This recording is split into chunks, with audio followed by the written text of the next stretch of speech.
Hey, Hey, just like that. hey, welcome to Catch a Fire with Riff. Today's guest is Derek Isaacs, a longtime local musician here in central Kentucky. Like always, I am joined by Adam Dotson, Yeah. and my name is Derek McElwee, and welcome to Catch a Fire with Riff. Um, so, I guess we'll start this episode like we start every episode. And what did we do this weekend, Adam? We played BBH on Friday, and we played Banners on Saturday.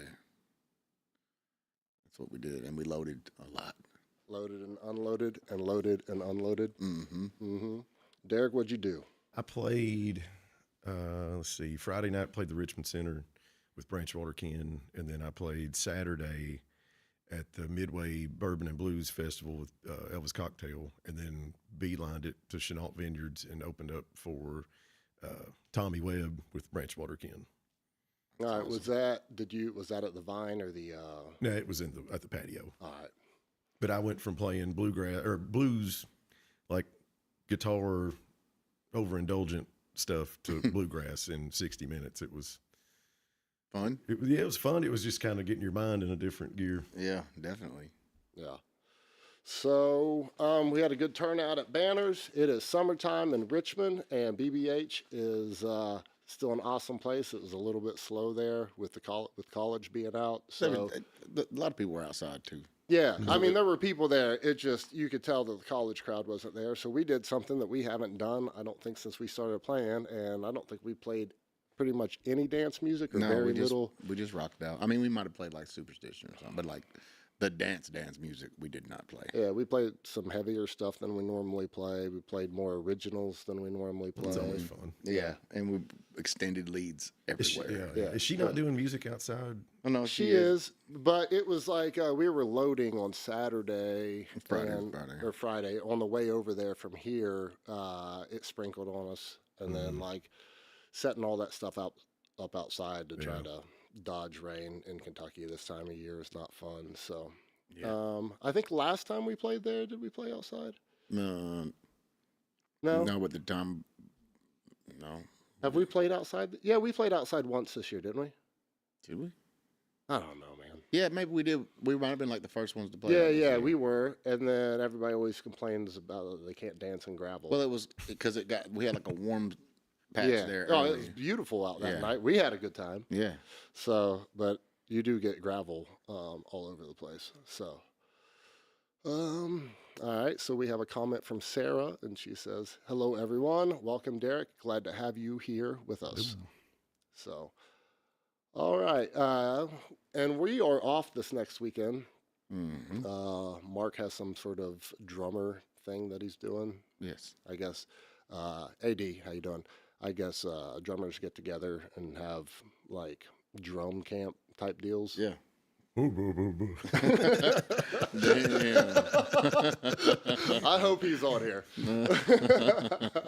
Whatever drummers do. Yeah. Right. So hey man, watch this. Yeah. We're obviously not drummers. Bro, check out this head. Yeah. So I got new sticks. Yeah. Yeah. I don't know. I have no idea what they do. I But bet it's pretty awesome though. I would Yeah. say. so yeah. I almost bet you're playing somewhere this weekend. Listen, I'm all He's playing all week long. I'm I all think. local. I'm at Gilliam's Island Wednesday with Branchwater Ken. I'm at BBH with Nick Markham and Tim Hellard Thursday.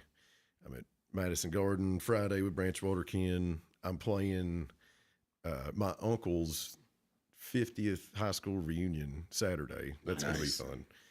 Class of 76. That's good sound. And they Good, said they good song wanted, list. they though. wanted all 70s rock stuff. Yeah. So I was like, okay, that's We can do that. That's a good I'm playlist. versed in that. And then Sunday I'm at Nuevo with Branchwater Ken, which we've done for the last 6 or 7 years. And so you have a fiddle player or It's mandolin? Mandolin. Pam Perry. Yeah. And how long has she been playing with y'all? Pam's been with us since right after COVID because she sat in. I reconnected with Kurt. I've known Kurt since the T-Bombs days. Mm-hmm. Mm-hmm. And we kind of reconnected probably around 2018, 2019. And he would just would come out and heckle me and, request songs that I didn't know. And Yeah, because that he knows you don't know. yeah, but then every now and then I would get one up on him and I would, I would know one. But we just hit it off and got to talking, and he's like, one of these days I'm gonna come out and bring my bass and play with you. And he said that for like 7 or 8 months, and I was like, man, you gonna bring your bass or not? And then it wasn't too long after that, I met Pam, and I was like, well, shoot, bring your mandolin, we'll jam. And then it was like the second time we played, and I remember texting both of them. It's like, do you guys want to like try and actually do something and put a band together? And they're like, absolutely, that'd be great. And then the next day is when all the COVID shutdowns happened. So we kind of got put on the back burner for however long that was. A year and a half or something. How long? So I wasn't playing music. I don't think either one of us were playing music No. then. So how long exactly do you think that we can get into what you did and stuff here in a little bit? But how long were you? I try to forget that year, to be honest with you. It was always off and on, but it would be for like 3 months at a time, 2 or 3 months. And I mean, I was doing live streams in my garage, and my wife would, check the computer screen, and she would kind of help do what you're doing, read the comments, and if I got requests and stuff. And that was tough. And then as humans adapt like we do, that kind of became the norm, and that was kind of our thing we did on Wednesday and Friday. Yeah. But Yeah. that was a weird, I don't want to go through that again. No. But I remember, so we had Kenny Boyd on a few weeks ago, and he was talking about seeing you doing that. And he's like, I want to do that. Yeah. And so he kind of Inspirational. he did the same thing because he saw you doing it. So Yeah. I think you were one of the first people around here to do that kind of stuff. Maybe, I don't know. I know when I first started doing it, Don Parker let me use his studio just because our garage wasn't cleaned out at the time. But, when you're on lockdown, you've got plenty of time to clean. Yeah, for sure. So, all right, well, why don't we jump in and start for those that don't know Derek or don't know your story. You grew up in Berea, right? And then how old were you when you started getting involved or wanting to play guitar? Do you remember? I've got a picture of me sitting in my Uncle Mason's lap when I was probably 2. He always had a guitar or a banjo or something around my grandparents' house. And I don't really remember that at 2 years old, but I guess I was intrigued with that and kind of was beating around on one when I was, 6 years old or something. And then when I was in 4th grade, I got a guitar for Christmas. And that's when I've, actually started learning. My dad played a little bit. He kind of got me started. And then I took lessons from a local guy. And then, just kind of got the ball rolling. I met another teacher as I got older. I think I was in 7th grade. I started taking lessons at Courier's from Todd Tipton. And then he was a classical student at the time. He ended up getting his doctorate in classical guitar, but he knew all the music theory stuff. He was showing me all that because I went in and I was like, I want to learn how to play Eruption. Yeah. I want to play Enter Sandman. He's like, I can show you that, but I can show you how to make it up on your own. And I'm like, just show me how to play Eruption. Yeah. But he showed me a lot of music theory stuff. And as I got older, went to college, I remember I looked him up on Facebook and shot him a message. I was like, dude, you made my first 2 years of music a breeze. Because that was basically what he taught me. Yeah. And do you remember the first time you played out at all?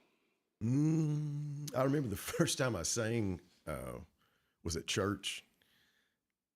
I think I sang God Bless America, but I was so nervous. My dad, then, you had a service on Sunday morning and a service on Sunday night, and Dad led the music on Sunday night.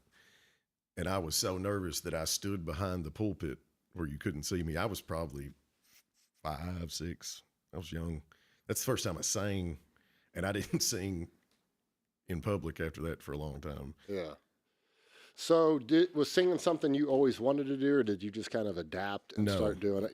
No, I did not want to sing. Yeah, I don't like singing. But I've somehow done it. But me and Don Parker and Waylon Clemens and Jeremy Abney had a band when I was 15, 16. And we just were having trouble finding a singer. And I was like, well, let me try. I think I can get us through practice, until we find somebody. And then we got done with practice. And they're like, why don't you just you're do the it? singer now. Yeah. What was the name of that band? Stained Red. Nice. I always like to know the name of those early bands. That's a pretty good name. Yeah. So, all right. And then, so when you played through high school and stuff, obviously, how long were you in that band? That lasted maybe a year and a half or something. But I played a lot in church, in like the band at church. And I was, how the universe or God, whatever you want to look at it, how stuff just kind of works out. Like everybody in that band was at least 20 years older than me and had been playing music their whole life. Mm-hmm. So they were seasoned, really good musicians. Is that when you met Bob? No, well, no, I met Bob at Wilcutt. All right. And once my mom and dad got to know Bob and, trusted him, obviously Bob's a good dude. Mm-hmm. Mom would go shopping at the mall and she just dropped me off at Wilcutt. Yeah, I got dropped off at Wilcutt a few times. I dropped myself off at Wilcutt Yeah. once I moved down here. So, all right. So through high school, you gig? Did you gig? No, well, you can't really gig that Not much in really. high We school. played, like FCA and birthday parties and stuff like that. You just you pretty know, much sat in your room and whatever, practiced a pretty lot. much. Yeah. And then when you graduated, you decided you went to Berea College Mhm. for music. Mm-hmm. And did you stay there the whole time? I did. Yeah. I took a victory lap too. Yeah. I was a super senior. Yeah. My mom and dad told me that they're like, you can go wherever you want to go for college and you can pay for it, or you can go to Berea and it's free. Mm-hmm. So I was like, I'll take Yeah. but I actually didn't go for music. I went in, cause 18, You have no I didn't know what idea. I was going to do. I didn't know you could make a living. I thought you had to be superstar to make any money playing music. Mm-hmm.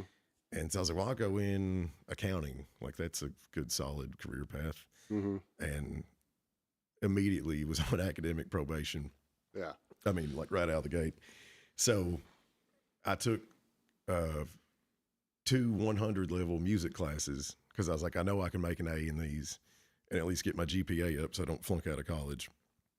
And I was like, well, this is easy. I was like, how many math classes do I have to take? And they're like, you're already done with your math. I was like, what about science? And like, you got to do one science course. I was like, music it is. Yeah. Hell yeah. So when you went down there, because I went to EKU for music as a major for a while, and then when I got married, I switched majors Mm-hmm. because it, for some reason, takes quite a long time to get out of You school. picked a much safer. I mean, I switched over to music marketing because it was a business degree, but my credits lined up. But that was the fastest That's way cool. for me to get See, out they of didn't school. have anything like that. I at was Berea. in the first class that graduated from EKU with that degree. That's cool. So it was basically all the classes I was taking anyway, except for I didn't have to do all the ridiculous ensemble credits, which are completely obnoxious. If you don't know, you go to school for music, and I don't know how many, I don't remember. We had to go to like 16 or 18 concerts a semester. Yeah, that sounds about right. And like had to show proof of it. Yep. And then you would have a bunch of like half credit hour ensembles.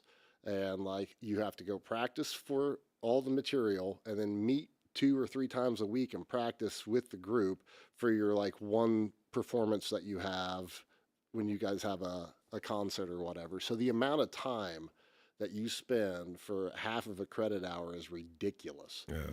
But the one that I was in though was, at the time I was like, it was fun because a bunch of my buddies were in it, but it was called the BC Fusion Ensemble. And Trip Bratton, I don't know if you guys know Trip.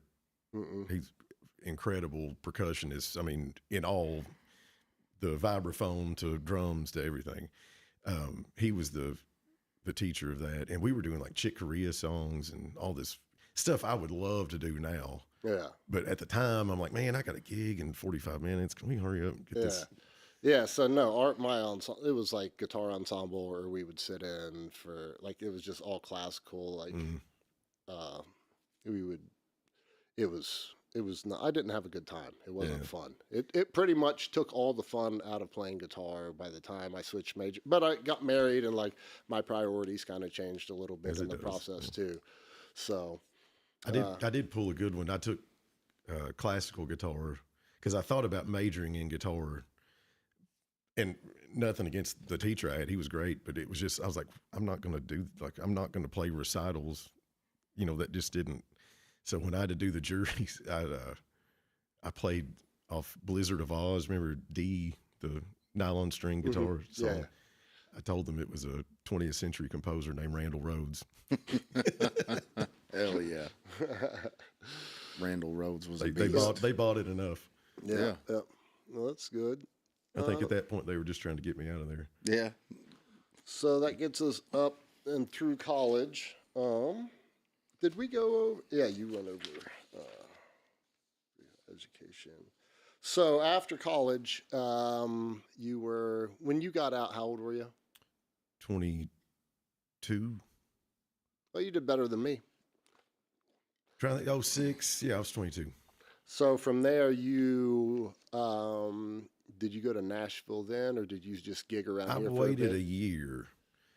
So the whole time I was in college, I was gigging out from about 19, through, that's why it took me 5 years. But I was playing for, my first gig was with Aftershock, which was Mickey Ballard and James Powell. Mm-hmm. So I got to meet James, and that was the first time I walked into a gig being whatever, 19 or 20, however old I was, a little cocky, like, I can handle this. And then I heard James play, and I was like, oh, man. Yeah. Yeah. Yeah. The weak link. Yeah. Yeah. Yeah. But I was playing with them, and then ended up, that didn't work out. I can't remember what happened. I think I was underage playing at the bowling alley and got in trouble because I was in there underage. Maroon Lanes. No. This was Champion, like the very beginning of Champions. Oh, yeah, yeah. And then I started playing for Tim Hellard, and Tim started going to Nashville when I was playing with him. So I was going down there with him, trying to meet people and, trying to do shows with him. And then me and the drummer from Tim's band, his name was Mike McDowell, he ended up getting a gig with this guy named Artie Dean Harris, who was from Louisville. And Artie was like, he was on America's Got Talent, but not for music. It was like for acrobatics or something like that. And Artie ended up being an opening act for the Soul to Soul, the Tim McGraw and Faith Hill tour. And Mike got hired to be the drummer, and they needed another guitar player, and Mike got me on that. So I'm 23, never really done the road thing, hop on a bus, opening up for Tim and Faith. Yeah, that's pretty And I was like, oh, this is pretty cool. But we were, as soon as you get into it, it's not what you think. Like we were playing, you remember how Austin City used to do the sound stage at the Civic Center, like at Rupp? Before the shows. We were that band. Yeah. We were still part of the tour, but we weren't playing Rupp Arena or whatever. Right. But it was us and Halfway to Hazard. I don't know if you remember that band. Yeah. And I ended up becoming friends with their guitar player, Shaker, who was from Canada. And we just would hit it off after shows and stuff and talk and drink, whatever. And then Shaker is who actually got me some auditions in Nashville. And so that's when I started really going down there on my own, trying to. So you road trip back and forth a lot before you made Every the move. week. Yeah. And you would just go down for like Thursday through Sunday And something like type and deal? it all worked out like, what, this keeps cutting out. Am I doing something wrong? No, it's the headphones. Okay. Oh, no. I just didn't want to. Yeah. Bobby James, who's a great friend of mine, a great songwriter, singer in his own, he was coming up here playing shows because he was going through a divorce. And he was like, dude, if you ever come down there and need a place to crash, I've got 2 spare bedrooms, come hang. And then after a couple of weeks of doing that, he's like, well, I could use a little help with the bills if you just want to move Yeah. on down. Stay down Rent there. a room. And, I was like, man, I don't know if I've got enough work. And And he sat me down like Bill Cosby in the Cosby Show. He's like, here's what you need for rent. Here's what you need. You know, he's like, you can do it. Just, come on down. So I did. Yeah. And that period, so was that, what part leading up to this point, at what point do you think your guitar playing developed the most through getting around different musicians and stuff? It's different, like spurts throughout life, I guess. Like when I met James, I went from mediocre to slightly better than mediocre. You know what I mean? Like you just pick up being around somebody that's better than you. And I can't remember who told me, but they're like, always play with people that are older and better. Mm-hmm. And for whatever reason, I've always done that. And you just pick up on what you're around. And like when I moved to Nashville, I auditioned for a guy named Tommy Joe Wilson, and he had Scott Weiland producing him. And I went down there for an audition, got called back to go down again, didn't end up getting the gig. And so I texted Shaker, who got me the audition, and I was like, man, it didn't work out. And he goes, it's all good. I got another one for you. And that was Craig Wayne Boyd. Mm-hmm. And so I went down, and that was another audition. I went in, got the material, learned it, felt pretty confident about it. And then I met Jake Earls, who was his other guitar player. And Jake, just phenom guitar player. And once again, I'm like, yeah, I got work to do. Yeah. But that's good. I mean, you need that. Yeah, absolutely. I feel like that all the time still. Yeah, I do too. So, but then, like the first time I went and walked around on Broadway when I moved down there, I was like, all right, I'm gonna kick some butt down here. And then I walked in like Roberts and saw J.D. Simo playing, and I'm like, geez, like this is unattainable. Yeah. Yeah. So, Craig Wayne Boyd, Rick Monroe, is that correct? Mm-hmm. And how long after that did you do that? So I played with Craig, I'm trying to think, it would have been 2008 to like 2010.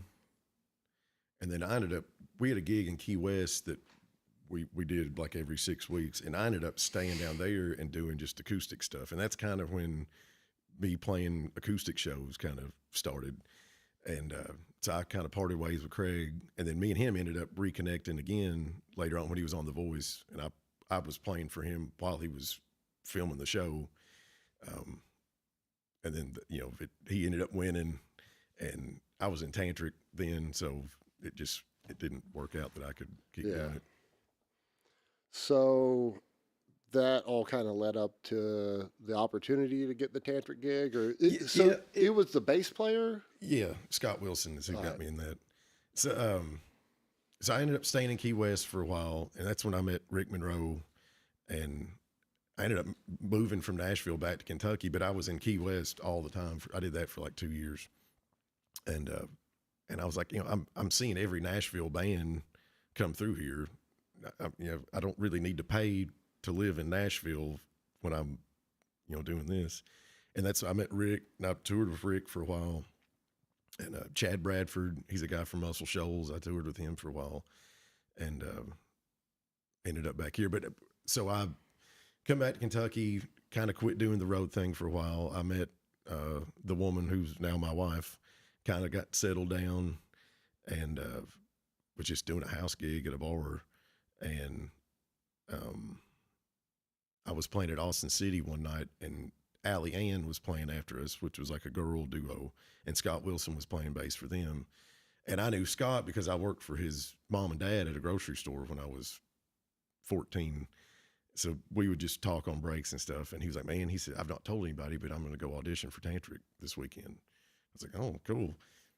A couple of weeks go by, and he goes, hey, the guitar player can't make it to this next show. Do you think you could cover for him? It's like, let me go learn 12 songs real quick. But I ended up subbing for the guy, and then another like weeks long run of shows came up, and he couldn't make those. So I covered for him again, and he ended up kind of opting out. And that's when Hugo was like, well, do you want to be the guitar player? You already know the songs. Yeah. So how long were you doing that? It was 2 years. So, how was that? It was the best of times. It was the worst of times. It was a great experience. It really. I mean, I got to play huge festivals. I got to play the Whiskey A Go Go. I mean, that was a bucket list, big time for me. Hugo at the time, I'm not going to throw mud, but he was going through some personal stuff. Struggling with some demons, and when he wasn't going through that, things were great. But it was a lot, especially when we were touring constantly. I mean, like 6 days a week. Like we'd go out for 6 weeks, have 4 days off, come home for a week, right back at it. So I mean, it was pretty relentless schedule, which I was fine. I mean, I was still young. I was fine with that. Did you guys have a driver, or were you like sharing? Sometimes. Yeah. It just depended on what the budget was. Like that was probably some rough times. That's tough. Yeah. Yeah. So. Let me ask you something, Derek. Derek. Uh-huh. On here, you're not frozen, but we are. I was just wondering if that was a thing. Oh no. Probably a good thing. Is that a normal? Mm-mm. I don't recall that. Because I turned into Ricky Bobby. All right. Yeah, I got this under control. You guys can keep talking. They can still hear you. All right, cool. Let's see, we're at Tantric. That was your first major. You got any unforgettable stories from the road? Plenty. Plenty. Which one stands out to you? In a good way. There's a bunch I could in a positive. There's a way. bunch I'm not going to tell here, but when we played the Whiskey A Go Go, we were touring the album 37 Channels, which contractually was a Tantric album, but it was really a Hugo Ferreira solo album. He had to do one more album to fulfill his contract. So he got like Kenny Olson played guitar on it from Kid Rock's band. I can't remember who all was on it, but just about every other song had a duet. Like Austin Winkler from Hinder was on one. Leif Garrett, the teen idol guy, he was on one. So whenever we played the Whiskey A Go Go, Austin was in town and Leif was in town. And Austin had just gotten out of rehab. I don't know which, he's clean and sober now, but he's struggled since. But anyway, I felt bad because we were on like week 5 of a 6-week tour. So, lots of cold ones were going down. And I felt bad because I could tell he was struggling. But Austin got up and sang a song with us and absolutely was awesome.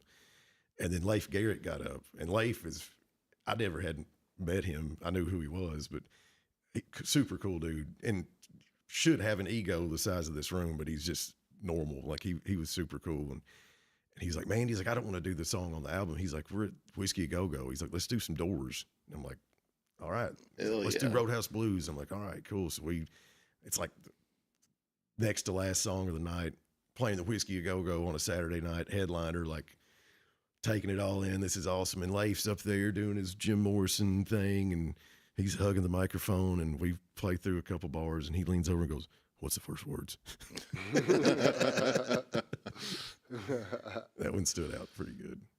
But like we did Earth Day, Birthday. That was like 15,000 people when we played, like 60,000 by the time Alter Bridge got up and played. But after we got done playing, Cypress Hill was the band that played after us. Oh, so I stayed up and watched like 2 or 3 songs from the side of the stage. And let me tell you, there was no fog machines needed on that stage. Yeah. It was plenty smoky enough. Heck yeah. Yeah, that's hilarious. I just went and saw Alter Bridge in Nashville a few weeks ago. Oh, they're awesome. So, yeah, it was an absolute great show. And I actually took my sons to see Creed when they came to Rupp last summer. I think it was last summer. So I like Mark Tremonti a lot. Yeah, oh yeah. And so, but Alter Bridge was excellent. I took Marshall to see Seven Dust at Manchester a couple weeks ago. Yeah, so Seven Dust opened up for Alter Bridge down there. Yeah. And some other band called Montoya. Yeah, my buddy. Why am I drawing a blank? Oh my God, he's gonna kill me. I can't think of his name. My buddy plays bass for him. All right. So I was on the I guess, the lead guitar player side of the stage for that before I made my way over to the other side to watch Mark as close as possible. And I enjoyed him. Yeah. I hadn't ever heard of him. He's in with like Billy Gibbons, pretty tight. Yeah, so Billy Gibbons, I guess they have an album coming out, and Billy Gibbons is on the album. Yeah. So it can't hurt. So Yeah. the thing that struck me about that whole thing is Alter Bridge playing without tracks, that I could tell anything was going on. Like, as a band, they do an excellent Yeah. job. And I think all the other bands had tracks running behind them. And it was It's pretty common. yeah, I know it's super common. It's surprising that like you could tell every time they would get on the mic or off the mic, Yeah. it was them for when Alter Bridge was playing. Yeah. So I was pretty surprised with that. Jackson Moody is Tim's bass player. That's going to Dawned drive on me me. crazy. Yeah. I've played a bunch of gigs with Jackson. All right. And then so the Tantric run was over. You came back, kind of. Did you get married while you were after that? It was or- after Tantric. So you kind of came back and reconnected. And Yep. so did you stay, not that this has anything to do with guitar, but did you stay in communication with her? Oh yeah. Yeah. Oh yeah. Like, we were living together. Oh, all right. So you guys were together for a while before Mm-hmm. you got married. So, I just flipped to the wrong page. Adam, you got anything? What would you say was an experience that you learned a lot from when you were on the road? Like something that taught you, like life lesson, musician lesson, or anything? A good life lesson, I guess. I guess like learning how to, because stuff doesn't always work. Pedal boards go down, wirelesses quit work, stuff like that. I mean, we had a tech that helped with all that stuff, but I think just, pushing through. A lot of times we were late showing up, that was personal problems, not, that wasn't the venue's fault. And like, just rolling in without a sound check, without checking your monitor and knowing the stuff, and it might sound like crap, but being able to just knowing your material enough to just push through it and deliver the goods. That's definitely a gig. Just from gigging, you kind of get there. Because we do, not that we've done 6-week runs like that or anything, but it's nice being able to just get on stage and not have to be like, well, if the monitor mix is bad, like we kind of know enough what's going on, can self-monitor ourselves and roll with it. So for somebody wanting to get into music, what would be some advice for gigging?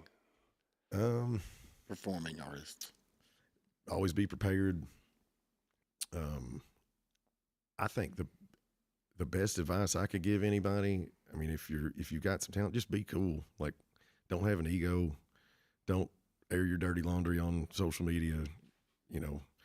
I see a lot of people do that. I'm just like, Yeah, I man, don't get you're burning bridges that you don't need to burn. Yeah. Like, It happens a lot too. yeah. So, and from all sides of it, like, people have stuff that come up all the time, from venue owners to, like, when you're dealing with money, like, there are always problems. Yeah. And like, you kind of got to roll with the punches and learn from your mistakes with trusting or not trusting people. But if something's not a good fit for you monetarily, or you're not getting creatively, the creative aspect Stimulated. then you probably need to go find a different gig. Yeah. And there's, Which I try, like, as far as the money end goes, I try to have all those questions answered, especially at a new place, before I ever roll in.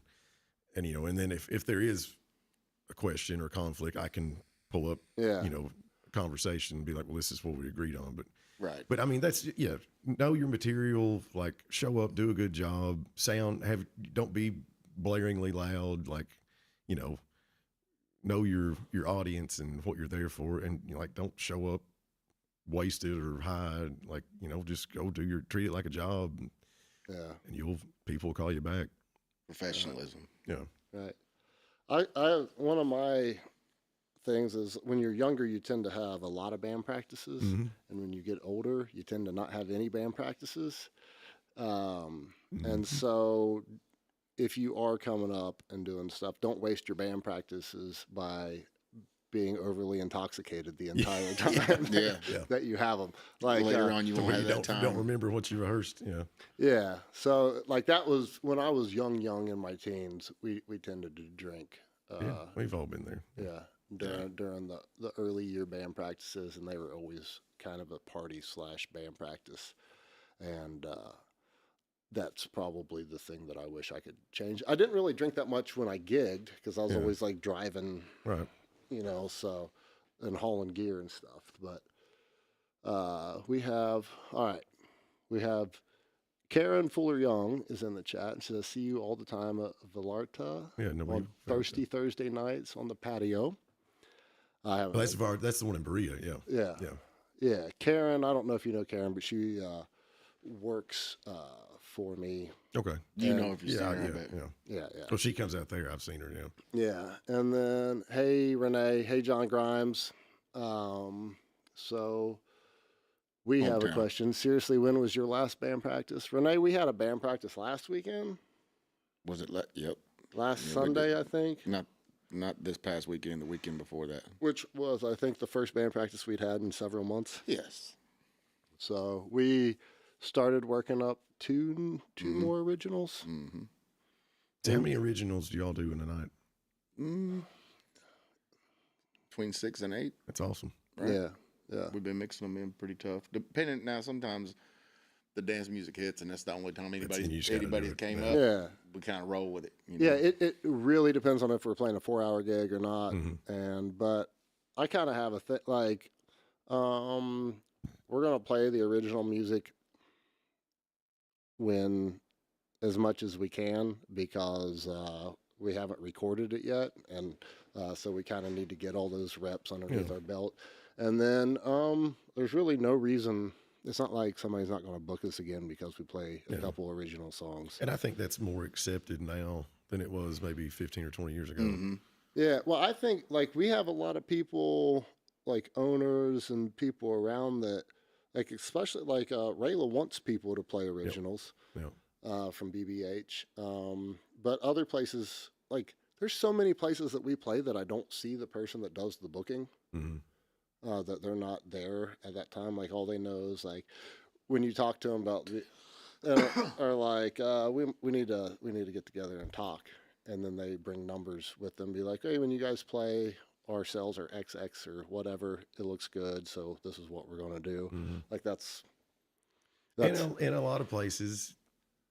At the end of the day, no matter how good the band is, that bar ring and the door, that's If the what sales are matters, good, you know. you could be farting on the microphone. If the sales are good, they don't care. Yeah. And so like that's why like the type of music that we play, a lot of the stuff is so people have fun. Right. And I mean it's fun to watch people have fun. It's fun Absolutely. to play for people that are having fun. It makes what we do a lot more enjoyable. So none of us really complain about it one way or the other. And like we didn't play any dance music or very much stuff like that on Friday night, and then we played quite a bit of it on Saturday night. We got in the van, and I said, "Well, Adam, I guess we still got it." You know, like because it did feel funny, like having a gig where we changed up our set that much. Yeah, because we haven't not played the stuff that's in the last set ever. I don't think since we learned those songs. It's fun because though. they hit every time. Yeah. You know. Right? Yeah. Yeah. People like the line dance, and like line dances are like Chenault Vineyard's having line dance night out there now to teach people how to do line dance. Like it's the new jazzercise or whatever. Whatever trend is going on. So, Jazzercise. I don't. That's I'm kind of unfamiliar, dated. but yeah. Tybo. I have no idea. Like what? Was Jazzercise Richard Simmons, was that his thing? I think it was No, a he was woman, sweating to the oldies, right? bro. Chat. Right? Yeah. Chat. Jazzercise. Somebody in the chat will know this. 'Cause Yes. I don't. So, yeah, sweating to the oldies. Did he passed away last year? I think. Pretty sure it was here in the last few years. He's When I definitely used to passed work away. in Georgetown, and I would listen to Howard Stern, and Howard, they were always trying to get him on the air, Richard Simmons, like constantly, just so that it was pretty funny. Anyway, And just like that, we're Yeah. sweating. I'm to sure the Howard. audience. I'm sure Howard would have been so kind. Yeah. so Renee says, personally, I think Riff does some songs better than the originals. Yeah, they're different. Like, we do everything faster than, It's live. yeah. It's live. It's And supposed that to- gets people dancing too. yeah. Right, so, And 3 or 4 Red Bulls, you know, tempo might go up a little. Yeah. how many Red Bulls you have Saturday night? I had 2 before we started and 1 between each set, so 5. Bro, My was blood the- pressure would be 200 over it 120. was the fastest. We had 2 nights in a row that we had the most efficient loadouts that we have ever had. Like, I'm talking, like, banners, it was full PA except for the mains. So, like, PA, Yeah. 2 monitors, like, 2 light stands, stage lights, the whole deal. And we were out of there in 45 minutes. Yeah, loaded. So, Wired. Went home and weed eated with scissors. Yeah. so and then we went to Zumba, somebody said. It's the new Okay, Zumba. okay. Okay, there you go. So- That's a little newer. Thanks, Sue. Yeah. So then we went to a Waffle House and had a cup of coffee. Yeah, absolutely. 2 cups, Yeah. tons of sugar. So, what do you? So after, I guess, you have a son. So after gigging right now, how old is Marshall? He's 8. It cracks me up that you named him Marshall. Yeah. I wanted to name him.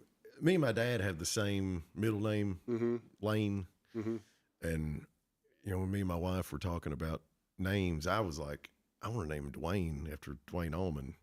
And she's like, Dwayne, Lane, Isaacs. She's like, no, that's not going to work. And we ended up on Marshall. I don't remember how.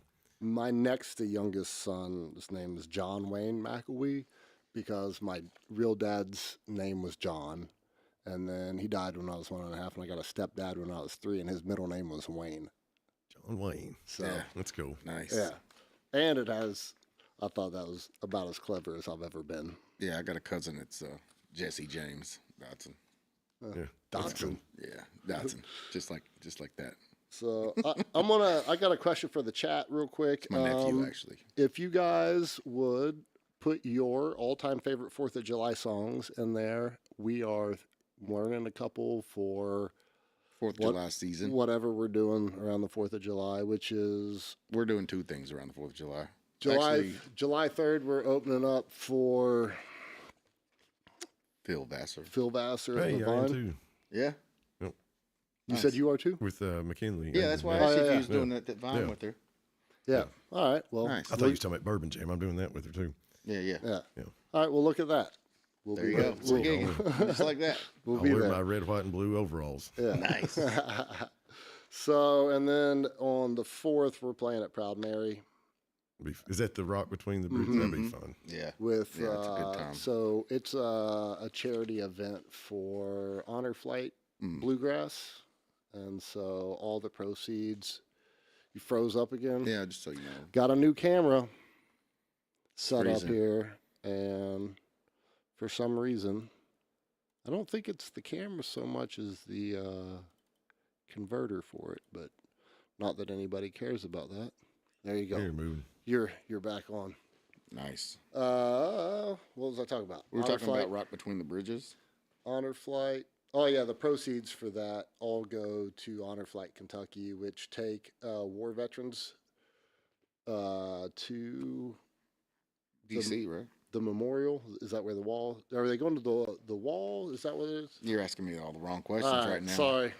So, Honor Flight Bluegrass in Louisville. 5 Below Band is in here. Hey, would you explain to us in the chat real quick what exactly The Honor Flight. the Honor Flight procedure. does?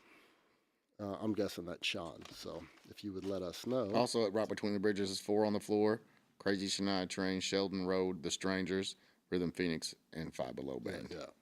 So So there's 6 groups right there, all day music. Good all times. day, yes. Good times. And Good fireworks show at the end of the night. There's They a do pretty have good fireworks. Good show. food. pretty I know epic it's a fire. different kind of menu because it's the 4th of July, but it's still good. If Still this good. weather holds up, we are going to have the best 4th of July weather we've had in the past 10 years. Today's awesome. Yeah. it'll probably be 110 degrees and like Probably. 90% humidity. So pretty much every year my grass is incredibly dead by the 4th of July because at some point during that weekend, I'm always like, I need to mow. And then I go out and I'm like, I don't know where I just cut at. So I'm going to stop mowing. So, all right. So they say they fly to the veterans to Washington, D.C., where they spend the day at all the different monuments and they fly them home to Bluegrass to a hero's welcome at the airport. They also have mail call where they get letters send them sent to them by their friends and family. That's So, awesome. yeah. So a good thing that Five Below has been,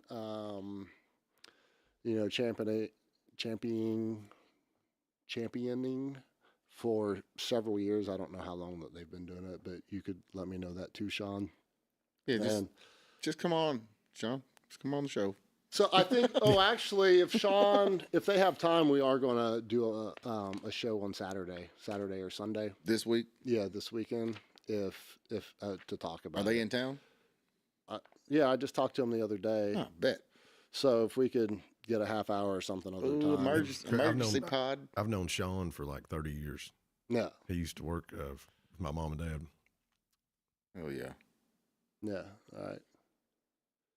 So, all right. Well, I'll wait for him to respond. What are your favorite America themed songs?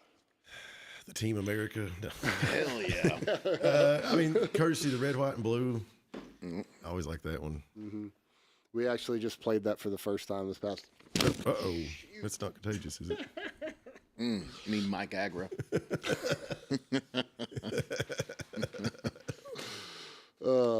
Settle down over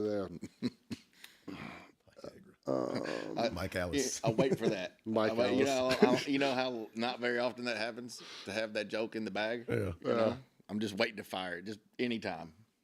So, all right, we gotta. I am checking. He sent me a PM, so I gotta. Rockin' in the USA by Mellencamp. He said it takes $600 to send each veteran. So during the Rock Between the Bridges thing, they pass around a bucket as well. And sell so- T-shirts, right? Yeah, they sell T-shirts. Everything goes towards like the bands that play. We donate. Like we don't charge anything. So whatever the fee would be, it all gets donated. That's cool. He said we have been raising money for around 8 years. He said. Oh yeah. So, yeah. That's awesome. Anyway, it's always a good thing to show those people that they're appreciated. Probably doesn't happen enough. So, and now my camera's taken off. So, Hey, oh, I'm back. Camagra. That's the first. Oh yeah, all right. Not a PM. Proud Mary on Saturday. So they're so playing they will Proud be in Mary. town. So, so Yeah. they'll be here. So all right. Well, Sean, holler at me, and Adam's not far, so we'll make something happen. Hell yeah. So, what do you enjoy outside of music? Well, it eats up a lot of time. I like to play golf, even though I don't get to do it much. Marshall has took an interest in fishing this year, so we've been doing a lot of that. Honestly, when I'm not playing music, I just like hanging out at the house with my family. Yeah. Sit on the back porch, we grill out.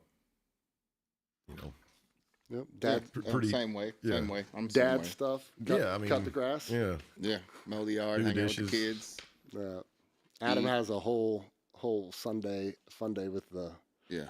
with the We do kids the planned Sunday every with the week. kids. So, my youngest. but that's the stuff you look forward to that stuff when Yeah. you get older. You know. Yeah. You know. My youngest son is going to college this year, so I am. Where's he going? To Georgetown. He's on a football scholarship. Cool. So I'm pretty stoked. I canceled my Bengals tickets, and I am now. You're a Tiger. I'm going to follow him around this fall. So me and my wife are looking forward to that, and yeah. So the whole reason I started playing music again was because he got his license, and I wasn't running kids around anymore. So I was like, "Oh, time! What? Right. How's that? What's this? I haven't seen this for so many years." Right. So it's been, and my wife was bugging me too. So, So what else we got? Okay. Anything you want to promote again? I mean, we got the thing at the Vine. That's July 3rd. I don't think I've got anything real big coming up. But not the big stuff. You have stuff that you do on a regular So, basis. that okay, so people do. every Wednesday from 5:30 to 8:30, Branchwater Ken plays at Gillum's Island, which is over off, is that Porter Drive? What was that before? The Hair of the Doghouse. The doghouse. Yeah. Back in the day, it was the Poorhouse. Yeah. P-O-U-R, Poorhouse. I remember I that. used to like hanging out in there. But anyway, we do that every Wednesday. And every Sunday, Branchwater's at Nuevo Vallarta from 5:30 to 8:30. That's my 2 every week things. And then if you just follow me on Facebook, I usually try and post a couple times a week where I'm at. But I'm either doing a solo show, or I'm playing with Branchwater, or I'm playing with Elvis Cocktail, or I've helped fill in with Paint Creek sometimes. I played with them this past weekend. I just talked to them about getting them on here. I haven't met them yet. They're good but dudes. Dalton posted them doing some song a few weeks ago. Yeah, they got some cool material. It was like a 90s. It was good. I can't remember what song it was, but I remember. Yeah, I forget Was it what it was. Shine? No. No. I'm trying to think of what all we did. They do, what's the, oh, mama. Yeah, was it that one? Might have been. Whatever it was, it sounded awesome. Yeah. Like, Yeah. Yeah, it's 2 brothers fronted. And Yeah. so, and they've been singing their whole life, Eric and Alec. Yeah, I saw I mean, videos of them when like, they were. since they were itty bitty. So they've got killer harmony, and they just got a cool, and they got some good originals too. But they've got a cool song selection. I always enjoy playing with those guys. Yeah. And it's funny because Evan Hammonds plays drums for them most of the time, and I've played with his dad Tony for the last 10 years or more than that maybe. So it's funny. Sometimes I hear Evan play, and I kind of do a double take because it's Tony 2.0. Right. We're doing the lightning round this week, damn it. Do you have one? Yes. Oh, nice. Lightning round. Okay. I won't interrupt unless I do. Les I feel the need. Les Paul or Strat. Les Paul. Tube amps or Wait. modelers? See? Les Paul or Not Telly? very lightning-y. Les Paul or Telly? Telly. No. Bum, bum, bum. Tube amps or modelers? I'm going to contradict myself. 2 amps, but I play through a modeler just because I'm old and I don't feel like lugging stuff around anymore. Southern rock or country? Southern rock. Studio or stage? I do the stage more, but God, if I could make a living doing studio stuff, I would do it in a heartbeat. Vintage or modern? Like as far as guitars, Gear. yeah. Vintage. Yeah. The heavy stuff. Yeah, yeah, the stuff that weighs 12. That's all I got. That's very. It was a pop-up thunderstorm, lightning round right there. Came and it's gone. And now it's over. Sounds like some gigs I've had. Yeah, I'm putting the link to your Facebook in the chat right now. What is your current number 1 guitar that you'd like to play? Oh man, we were talking about this before we went on. I'm as bad as Derek. I've got 30-something guitars. I've got a 1969 Martin D18 that's pretty gnarly. And I've got a Telecaster that Bob Davenport made that I've had for 20 years. It's like a blonde, like a 52, the blonde with the black pickguard. That's Favorite. if I had to take 2 to a desert island, that'd probably The be house is 2. burning. Those are the 2 you're going to grab. That was the question on there. So when he first got here, I have a guitar that was made around the same time as Derek's by Bob that I gigged a whole lot too. I don't play it a whole lot anymore because it's a little on the heavy side. Yeah, this one is too. And But yeah, I played it this past week. I played it for the last 2 weeks, and I'd played it in a couple of years, and I was like, oh yeah, honey, yeah, come home. yeah. So yeah, I built a Telly, I don't know, a year and a half ago or something, and it has a chambered body, MJT chambered, and it's ridiculous, like 5.5 pounds, and it sounds great, and it's so light that that's usually the Telly I play out. So Favorite guitarist of all time? What Or genre? or top 3? What genre? whatever, top 3. Personal favorite? Steve Lukather, Tony Rice.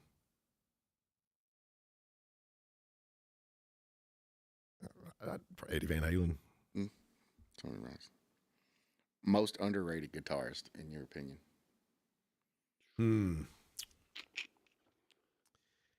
I don't know that he's underrated in like musician circles so much, but like to the common listener, I would say Gary Moore. Yeah. Yeah. He's a gnarly guitar player if you've never checked him out. What's your favorite Gary Moore song? The Midnight Blues. All right, Midnight Blues. I've been doing a thing where I make a playlist for the podcast. Yeah. From songs. And so, is there also is there any new music that you've been listening to that you would recommend? So when I told you me and Marshall went and saw Seven Dust, and there was one of the opening bands was called Fire from the Gods, and they were kind of along the lines of Seven Dust, like some screaming but some melodic stuff in there. And of course he's like, where my algorithm on my phone is completely shot, All messed up. but it'll come up when I'm going to a gig, and I'm like, oh yeah, that's a pretty cool band. I was impressed with them for sure. What was the Gary Moore song? Midnight Blues.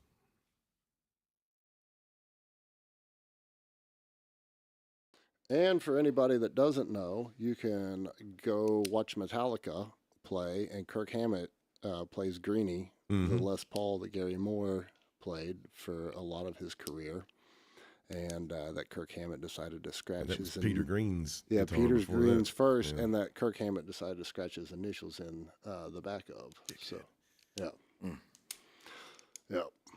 So we have a favorite song of all time. I don't think I could. That's pick hard to one. do. That's a hard one. I can't do That that. changes from week to week. Yeah. Do you remember the first song that you really wanted to learn how to play on guitar? Fast as You by Dwight Yoakam. Hell yeah. But that was because it was current, you know, and that's back when CMT actually played music videos, and I remember he had a Rickenbacker. I was like, oh man, that's like what the Beatles played. That guy's cool. And I thought that was neat.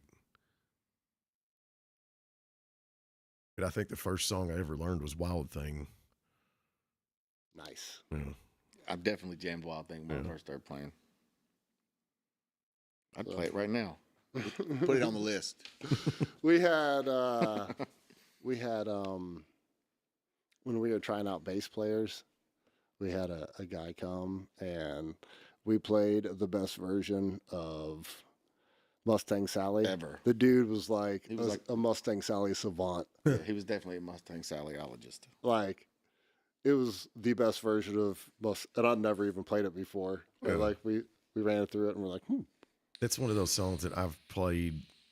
Like I could never play it again and be completely content with life. But every time you play it at a gig, dance floor fills up. I was there. Yeah. I was there. They pulled me back in. Yeah. I'd never even played it out before. I'd never learned it or anything. And Adam's like, We were at the Silver Eagle. Bro. Somebody came up and was like, this lady really wants y'all to play Mustang Sally. And I was like, it's in this key. Yeah. Adam's like, yeah. He's like, we're doing it out of C, I think. He starts it in D. Yeah, and I'm like, We're all like, my bad. It's too late. and I had no idea what the structure is or anything. I just know that the Ride Sally Ride part happens every once in a while. So like Adam will stop, and then we're all like, oh yeah. Yeah. So it works. Everybody like it kills every time. So I don't know. It was one of the first songs I ever learned how to sing and play all the way through. Really? Mustang Sally and Green River was the first two songs I ever learned how to sing and play all the way through. That's cool. Yeah. CCR, I think that's everybody's.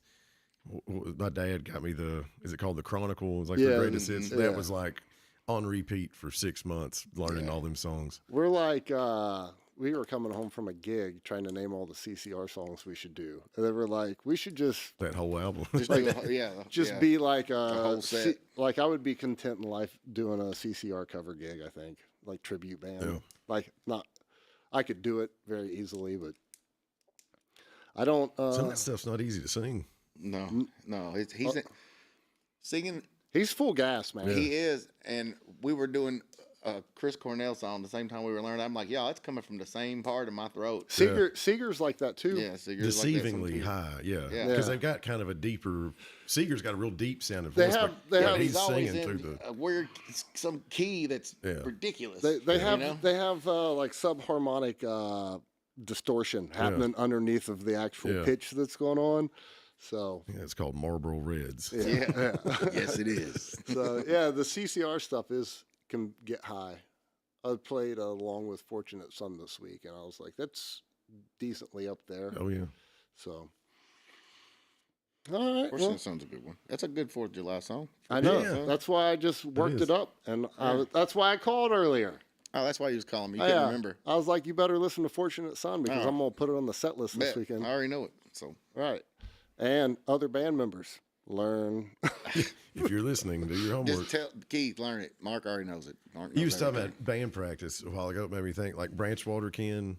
We've played for 5 years. We've had zero. Never. We've never practiced. You get it in when you're playing. Yeah. But I mean, it's literally like a text message like, hey, let's do this song Sunday Hmm. All right, and do your homework. And do it. Yeah. Elvis Cocktail's the same way. We rehearsed early on, like when we first, that was like when I first got off the road with Tantric, and we would get together because Don Parker was playing drums then, and he had a studio, not quite this big, but he had a music room out in his garage, and kind of more of an excuse just to get together and hang out, have a couple cold ones, and play some tunes. But Yeah. We had like when we first started playing, we had 6 or 8 band practices, and then they very quickly went by the wayside. So, but it's not like doing the original music. You kind of yeah, you have kind of to. have to tighten that up. And then like there are some cover songs that were like we need to A run little this more as- attention. Yeah. But a lot of stuff like we've picked up live and just been like, let's do this, and it doesn't really matter. I mean, Yeah. but there are some that Do you guys ever do songs where you do them on the fly, like if somebody requested it, and then it turns into a regular song, and then like a year later you go hear it on the radio, and you're like, oh my God, we don't play that anything like Nothing that. like that. So happens- pretty that's much. happened to me a So bunch. so when we first started playing together, we'd pick songs, and I would come learn a song, like top to bottom, learn it, and then come in here, and Adam would be like, "Well, I play that like this," and he's singing, so I'm like, "Well, I guess we're playing Guess it we'll like play that." then. And then so it was like after that first run of practices and stuff. Now, whenever like if we're doing X amount of songs or these songs, like I learn them after. Like I listen to them and stuff and kind of get the idea what's going on, but all the leads and stuff, like I don't even waste my time trying to come up with or like to do anything until we play them because It might be different. it's It could be different. It's either going to be different or we're not even going to play it or Unless it's something like, like for instance, like Hotel California, or Sweet Child or like you got to play Yeah. that. right, yeah. But I iconic. don't spend unless it's just something I really want to learn. Like I have a lot more fun improvising, Yeah. and and Elvis Cocktail and Branchwater Ken, we extend solos and throw in extra solos and do outro solos and jam into another song. It's just fun. That's the creative Yeah. part of the cover gig. Yeah, and that's what makes it I fun. was watching an interview with Warren Haynes this week, and so Government Mule, he doesn't play the same solos. I can see that. Like, so he tries to improvise a new solo for most of the songs every single gig, and so he basically lets the bass and drums set it up, and then they change what they're doing every single night, so to keep it fresh. And like, how like you play a song and you like slowly build up a solo and then you just find yourself one day like you've written a whole solo to a song and it's completely different than whatever it is, but like you have your high points or whatever that you hit. So ever since we did that, I'm like, I'm gonna start working on not playing the same shit every single time that I play. Not that I do, but I see like you get stuck playing the same riffs or ideas and stuff over stuff. So I kind of did that with Folsom Prison Blues. I've came up with my own, and I've pretty much played it the same way for the last 15 years. right, We yeah. were playing it somewhere one night, and it was one of those gigs where like the crowd was really listening to everything you were doing. Everybody's into it. And I took my lead break, and they all clapped and cheered and yelled and stuff. And we got done, and Don Parker was like, "I've heard you play that same stupid solo for 15 years." It went over this time. It's the one time they clap for it. Yeah. Yeah. So yeah, I definitely like when we and we've started extending and just Just as long as it's communicated. yeah. Hey, we're gonna push this a little further. Yeah. And I mean, you can kind of tell if the crowd's into that, and if they're not, Yeah. you know. Yeah. If the crowd's into it, I can look over Mark's like, like Yeah. we ain't going back. Like Yeah. we're not going back Yeah. to the verse. Yeah. And Well, Mark just won't cue us. Like we'll be playing, and I'll be like, and it's not there, so I'm like, all right, well, keep playing. we'll just keep rolling. Well, because I don't even look at the crowd half the time we're playing. 'Cause Right, I'm not yeah. singing. So. Well, the way the lights are, you can't really see them anymore. Yeah, at I this point. have. That's funny how that is on, like, especially on bigger shows. You get kind of anxious thinking there's going to be all these people there and you can't even see them. Yeah. I got like these front fills. Mhm. They're like moving panels, and I think they're like 350 watts LEDs a piece or something. But they will blind you. Yeah. Like it's like a wall. You can't see past them. And then every once in a while they dim. But we've been sometimes you can't see where Yeah, I'm like your turning neck. my guitar up on so I your can guitar, see. you're yeah. like- So I can see where it's at. Oh, there it So is. Yeah, there's certain guitars I won't take to certain gigs because I know I can't see. Yeah. I was playing a Collings City Limits like Les Paul style guitar, and had only played it in here and wasn't really paying attention to it, and it only had one dot on the 12th fret, Ooh, bro. I forget what song it was. he's finding some white out to put that second dot on there. Oh, whatever song it was that I needed it to know where the 12th fret was, and it was just like, I have no idea. It definitely became apparent that wasn't for me that night. That's I'm like, funny. yeah, I might have been a step or so out of place there. All right, well, I guess we're gonna call it an evening. We're off this weekend, like we said. You can catch Derek several places around town, around Central Kentucky. Us and Michaela Kinley, McKinley, McKinley. McKinley, Anglin, us and Phil Vassar. Phil Vassar at Divine. on July 3rd. Mm-hmm. I think what time do you know? Have you guys got details yet? I think he said we're playing somewhere between either 2 and 4 or 4 and 6. 4 and 6. But I don't know. 4 and 6 because yeah, I don't know what area in there, but I think we're only playing like half an hour. yeah, I don't have details yet. You'll get them Yeah. July 2nd at Yeah. 11:45 p.m.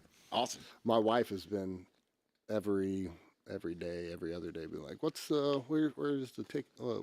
What's the deal with tickets? How about ticket?" I'm like, I'm sure you got to. I'm sure it's a ticketed go to thing. the yeah. link. no, it's ticketed, but like where Now, like is that going to be the first show at the Vine? No, At the think new they've place? had one. They're having one this weekend, right? The Christian band's playing. I just saw. I saw Big that too. Daddy. Big Daddy Weave. Mhm. Yeah. is playing there this weekend. So, I mean, that's a pretty big. I think that July 3rd show is going to Should be pretty big. Yeah, I almost said Big Daddy Slim. That was a bar on First Street. Weave. Yeah, Big Daddy Yeah, no, Slims. my head Yeah. was I somewhere remember else. that. Big Daddy Yeah. Slims. So, That was the same place Big Easy was, right? Yes. no. Back we in got the- the dogs. back in the The day. dogs opening. I saw this weekend. I saw that. The dogs opening back up homecoming weekend. See, I was too young to. I didn't ever get to go in there. No, I walked by there a bunch, but I never got to go in. I wasn't old enough. Hey, Jessica. But I remember it. Jess says that's because Jess is asking her. I mean, all kinds of people are asking. I just don't know. Yeah. And just to prove my point, Derek doesn't know either. And I'll they're give you a playing there. ballpark. Yeah. Something estimate. like, I actually placed 2 phone calls today, and neither one of them got picked up. So I didn't. That's the only time I'm trying to bug anybody, and Yeah. they'll let me I'm know. not a big phone call person myself. Texter. Yes. Yeah. Yeah. I like making phone calls. See, I mean, I'm fine texting, but if I feel like details need to be worked out with something, I've got a handful of people that I'll call and talk to, but it's very small. yeah. Mostly like if I'm doing any type of business related stuff, I'm calling yeah. or driving. It's funny to me, people that do booking will be like, "Oh, send me a message." You can send them message after message after message, but until you talk to them, probably you're And not then getting much action. 36 hours before they need you to show up. But for they're a going to gig, call they you. text Then they're going to call you. Hey, how's it going? Pretty sure I know where you're calling. But I do like having the text message paper trail for business stuff. For receipts. Yeah. For sure, for sure. Yeah, definitely. Well, I typically will email everything Yeah. to have the correspondence and stuff. But definitely paper trails are nice these days. Well, at any point. So, well, Derek, thanks for having Thanks for having me. coming out, man. Thanks for being on. I've known Derek for over 20 years, I guess, at this point. longer than that. I met him at Will Cut when Bob Davenport used to have his guitar rig set up in the store, and we'd go in there, and I'd be like, "What's all this shit?" He had the EVH wet dry. I mean, the Cat Daddy. He always had rig. wireless. He always yeah. had like a pedal board, like And me and Bob had a band together. Yeah. I was 18. We had a Christian, like 80s metal Christian band. It was, like Striper or something. Yeah, it was fun. And I had a 5150. He had a. Man, I remember those 5150s games. We had some pretty gnarly guitar rigs back then. Yeah. That's where I played on the 5150. Was that Will Cut? Oh yeah, I imagine. It's about the same time those Dan Electro pedals came out. Yeah. Yep. I got me those Dan Electro pedals. It's the only pedal that Adam's ever owned, probably. That I ever bought myself. Which one did you get? I had all three. I had the Fab green Tone? one, the red one, and the chorus. Fab I Tone, had the I Daddy-O, and actually- the Cool Cat. I The had Cool the Cat was a actually- legit chorus, The 18 volt. the display that had the three pedals on it. I Yeah. bought the display from Will Cut in Lexington with the pedals already on it, wired up Yeah. This is the only pedal board Adam's ever with the owned. 18-volt adapter. Yeah. The Daddy-O and Fab Tone. Daddy-O, Fab Tone. Yeah. Which one was the Cool distortion? Cat, Is that the red one? Fab Tone Yeah. was the red one. The yellow one was the Yellow one was Daddy-O. One of them is supposed to be a Marshall Governor, isn't it? And that one probably the Daddy-O. Yeah, The overdrive pedal? Right. I think. The governor that's what that was. Yeah. Yeah. Yeah, that's why they stopped making them, right? They get in trouble for it or something? No, it wasn't even. I doubt it because they didn't have their trade dress. Yeah. And they. Yeah, I doubt it. They look like old cars. So- That's why I liked them. Anyway, we have descended into guitar And nerdom. we could go for another Yeah, 2 this hours is- on this. I'm gonna have this to is where have, my like- knowledge ends. So like I'm done. pop up gear related podcasts that aren't on the schedule. You hit tonight. me up anytime, Yeah, buddy. yeah, it'll be like pedal shootouts. I watched the video. Do you know who Michael Nielsen is from Big hairy guitar. Yeah. Well, he's like one of my favorite YouTubers / musician people. And he released a video this week that was like a shootout of 7 DS1s. Huh. So from Like a Japan. Japan. yeah through the current one. Was there any difference? Well, a little bit. No. Yeah. $400 difference. Yeah. So I just think it's funny that somebody would take the time to shoot out 7 of the same pedals. See, I've not got to watch my YouTube stuff lately.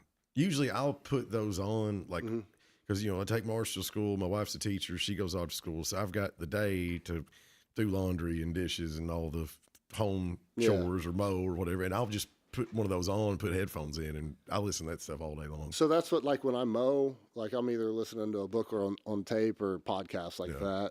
So like I've listened to Pete Thorne's Sunday Live since he started doing it pretty much. What's his name? Dave Friedman has a good one too. Every Friday night that they're on. The Tone Talk. So like I have I listen to all those throughout the week if I'm driving or when I go to bed. I put one earbud in and Oh, I can't do that. like we don't have a TV in our room or anything, so I put one earbud in and that's what I use to block out noise and turn my stuff down real low and but yeah. So anyway, Pete Thorne, we went and saw Satch Fi. He's playing guitar for him. Oh man, and Animals as Leaders opened up for him, and I had never really paid It's it. that tossing a bossy. They play like 15 string guitars. Eight It's like and nine string. it's like something you'd row a boat with. Yeah, yeah. Man, so no bass player, like the kick drum's pretty much the bass player, and 2 guitar players that are playing like 8 or 9 string guitars, and a phenomenal drummer. And that band was so much better than I thought, even ever thought about them being. Like I never really put any thought into it because it's like math rock basically, and like. but I could definitely put it on when when I'm doing any kind of busy work. Like I added it to my like a playlist and was highly impressed with it.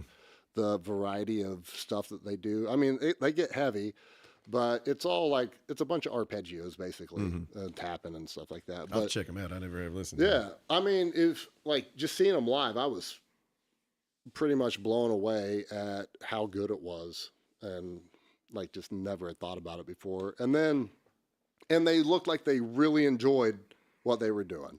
And then when Satch Vi came on, like they all looked like they really. So who was your favorite out of those two? Out of Vi and Satriani? I like Satch better than Vi, I think. Yeah. But Vi's sneaky, man, because Jack Butler. Yeah. Tell him that. I mean, it's Jack Butler. But like, I think Vi's sneaky, like, cause he kind of has like he's goofy, like, Yeah. like he's not goofy. I don't know the best way. It's quirky, weird stuff. Yeah, well, you kind of think that he's like kind of egotistical with how he dresses and has the fan to blow his hair and stuff. But he doesn't. I don't think he's like that. Like he's like playing a part, and like so it's like he's a nerd, and then he's like, I got to try to figure out a way to look cool when I'm doing all this stuff. Like so, like that, whatever the Hydra guitar that has like, you know, four necks and fretless and stuff. Like it's the gimmick of it, and I feel like Satch has so much less gimmick. Like he's a lot bluesier too. I like that. Yeah, about him. man. I think I really enjoyed Pete Thorne. Like really enjoyed that because it's somebody that I feel like I know just from listening to his live for so many years. But Satch was in the middle of doing something, and they use sustainiacs and are like feedback all the time, musical feedback, just like all the time. And you don't even think, you're like, it is insane live how they're just using the tremolo and the feedback and just constantly just weaving stuff in and out. But he was doing some tapping bit, and like it was, you know, and then he added a blue note right in the middle of it, just like a bend in the middle of this tapping section, and it like stuck out like getting like I just got smacked in the face. And it was like the first time I'd ever heard like a tapping passage like that get interrupted so drastically in such a musical way. And I was like, all right, that's pretty legit. Yeah. So that's probably my favorite moment of the whole thing, is when you catch little stuff like that. So, and we went with the drummer. I took my kids that have, the younger two have been playing guitar. And so I took them.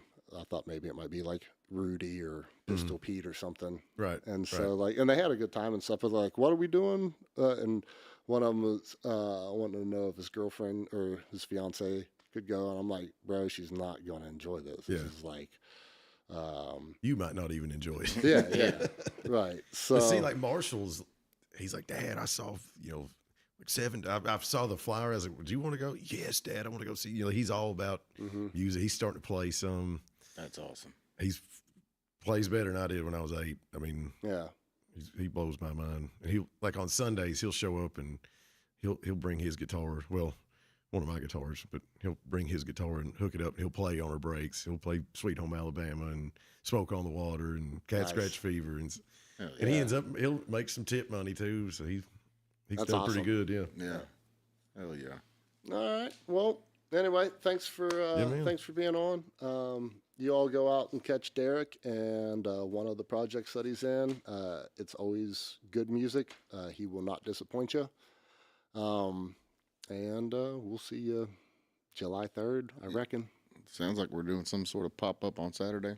Yeah, and we're doing some sort of pop-up with Five Below on Saturday to talk about rock between the bridges and Honor Flight, and have somebody explain it to you much better than I did earlier. So, Yeah. all right. Hey.